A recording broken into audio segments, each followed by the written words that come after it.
躁鬱症，相比起咧，我哋前兩集講過焦慮症同埋抑鬱症咧，大家接觸都應該認識嘅機會都應該少啲嘅。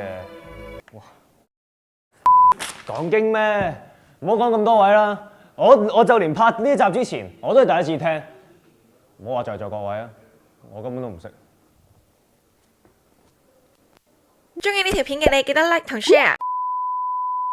喂 ，anyway， 咁躁鬱症係咪真係字面就係咁樣？光加熱就等於火，躁加鬱就等於禍咧？今日我哋情緒研究所就嚟研究一下啦。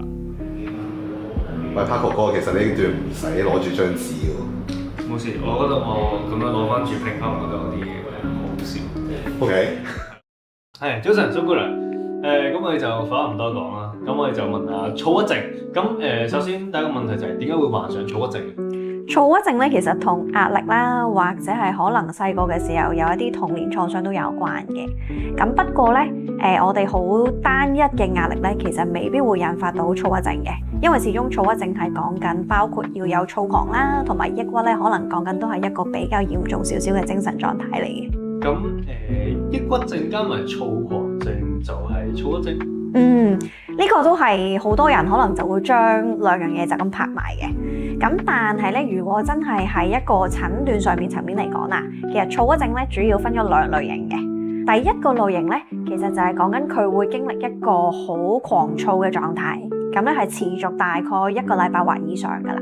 咁但係佢未必咧會經歷一個好嚴重嘅抑鬱狀態嘅喎。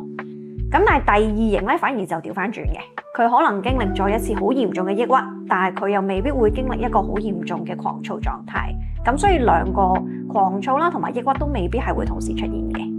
咁躁期或者鬱期最常見嘅症狀？躁期咧可能聽個字面講啦，可能都會比較暴躁啲啦，甚至乎咧其實你會見個人咧係好興奮嘅。咁而佢興奮之餘咧，其實可能佢比較多咧係會好衝動嘅，係啦，覺得自己咧比其他人可能有好多嘅能力啊，甚至乎啲人可能會覺得嗰個人好自大嘅。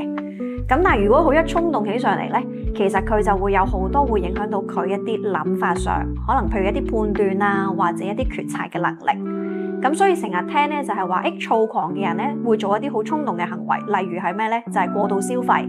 成日買嘢令到自己周身債啊，又或者咧去做一啲傷害自己一啲好危險嘅行為。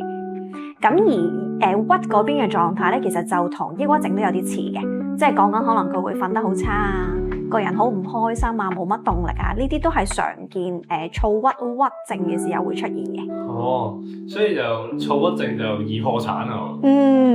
有機會可能衝動嘅都會令到自己有呢個後果嘅。即係今日講呢個躁鬱症咧，就其實相比前兩集啦，情緒研究所嘅前兩集，抑鬱症同埋焦慮症其實可能相較下，真係我哋接觸得多前兩類咧，亦都比較 common 啦。但係如果躁鬱症嘅話咧，其實我係真係聽聞過，但係又好似未咁樣見過，可能身邊人都未接觸過嘅。其實呢個講法係好正常嘅，因為咧我哋其實講緊精神病啦，其實分咗兩類嘅。第一類咧，我哋就會講話係一啲情緒病，咁講緊就係我哋成日聽噶啦，或者頭兩集我哋都有講過嘅，就係嗰啲焦慮啊、抑鬱啊嘅一啲情緒多啲嘅一啲狀態嘅問題。咁但而另外一樣嘢咧，就係我哋會講係有重性嘅精神病。咁重性精神病咧，講緊就係可能真係要靠多啲藥物嘅幫助啦，而去處理嗰個病嘅問題嘅。譬如係啲咩咧？可以係思覺失調啦、精神分裂啦，甚至乎頭先我哋啱啱講嘅躁鬱症咧，都係屬於重性精神病嘅一類。咁而重性精神病咧，其實就唔係太多人咧係會患上嘅，個比例係低嘅。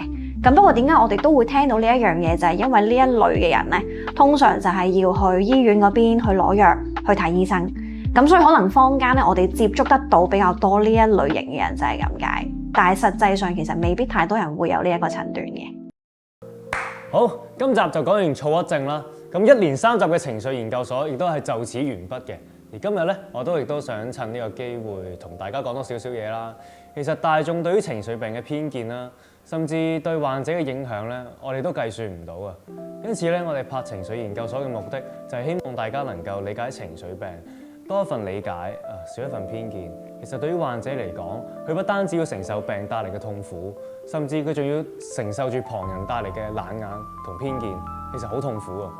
如果我哋願意去理解佢哋嘅話咧，亦都有助佢哋早日康復嘅。好，咁我哋今日咧就講到呢度啦。記住 like 我哋，想留意我哋之後有咩片嘅話咧，記住訂閱我哋。咁今日就喺度先，拜拜。